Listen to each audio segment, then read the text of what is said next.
When I first started sales, I was completely stressed out of my mind. The constant weight of monthly quotas was like a boulder on my shoulders. I used to slam energy drinks just to get psyched up to do cold walk-ins, and I poured a whiskey at night just to give my brain 30 minutes of peace before bed. The stress actually got so bad, I started losing my hair, and my health completely fell apart. Now, if I could go back and talk to my younger self, this is the video I'd make him watch.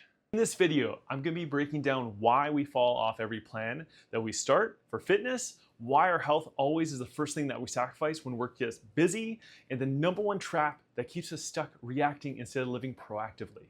And a quick note about myself, my clients call me Coach Chance. I have coached fitness for 15 years. I've spent 10 years in sales, and I make these videos so other sales leaders don't repeat the mess that I did.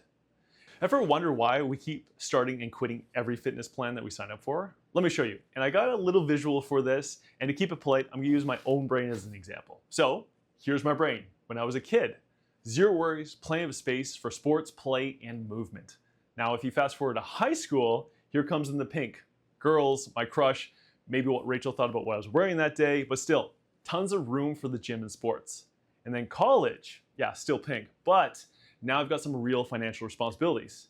And I can live off ramen noodles and protein powder and still push it hard in the gym because I didn't have to worry about the financial pressure until after to pay off that student debt. And then life hit me like a freight train. Suddenly, career expectations were huge. It's not just about having good or bad grades, it's about missing quota and not paying rent. And then family shows up. Now it's not just me, it's other mouths I have to feed. And Instagram is always there to remind me exactly how behind the Joneses I really am. And my brain, which was once full of space for health, is now 100% jam-packed with survival. There's no bandwidth left for nice to haves or for health. So why does our health always go first? Well, to answer that, our brain's not wired for peak health. It's wired for survival and the worst case scenarios. So when my old sales manager used to say, "Hey, if you don't hit your quota, there's the door." Well, my brain went straight into fight mode. Miss quota, I lose my job. I lose my job, I can't pay rent. If I can't pay rent, it's game over. So when push comes to shove, we drop the gym, drop the meal prep, drop the sleep, and work harder to survive. And honestly, we get rewarded for it. Like if I close more deals, it brings in the money in the short term. So the math actually works. But the complex math says by trading that in, it burns us out and it costs us our health long term.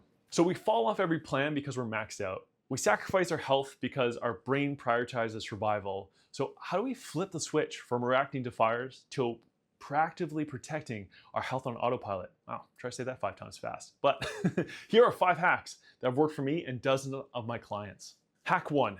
So you're already at 100% capacity already. So huge overhauls aren't gonna stick. Big overnight changes to your diet, workout, sleep, they're gonna fail. Small tweaks are what are gonna win. So that 80-20 rule is one to live by. The right 20% habit gives you the 80% results. So pick one this month that moves the needle and don't add another one until that one feels easy. Hack 2. So if you're like myself, your calendar runs your sales life. So we can use it to help us run our health life. Now, I never miss a client meeting and I don't miss something that I've blocked off in my calendar. So we can do that for ourselves. So my clients, they actually book out 30 minutes each week to plan their meals, their workouts, and when to go to bed on the same calendar. So if it's in the calendar, it becomes almost religion, period. Hack 3. I used to give my clients these fancy meal plans. We're talking about like gorgeous recipes. We had a shopping list. There was step-by-step videos. It looked amazing. And it failed every time. Why? Because they were overcomplicated. What actually works is tweaking what you already eat. So we want to plan it. We want to eat what we plan within a 12-hour window and add protein to that. We want to swap those carb bomb snacks for something that's easier protein, like beef jerky, eggs, just simple changes that actually stick, not big ones that don't. Hack 4. My ultimate cheat code, outsourcing nutrition completely. So I get pre-made meals actually delivered to my door each and every week. Because I used to spend about 8 to 15 hours like grocery shopping, cooking, cleaning, and now I actually spend that time training or growing my business. There's zero friction, it's just done for me. Hack 5. Last one, and this is the real cheat code, is coaching. So I have a fitness coach, a nutrition coach, and a business coach. And by following their plans, it frees up my brain for what I'm best at.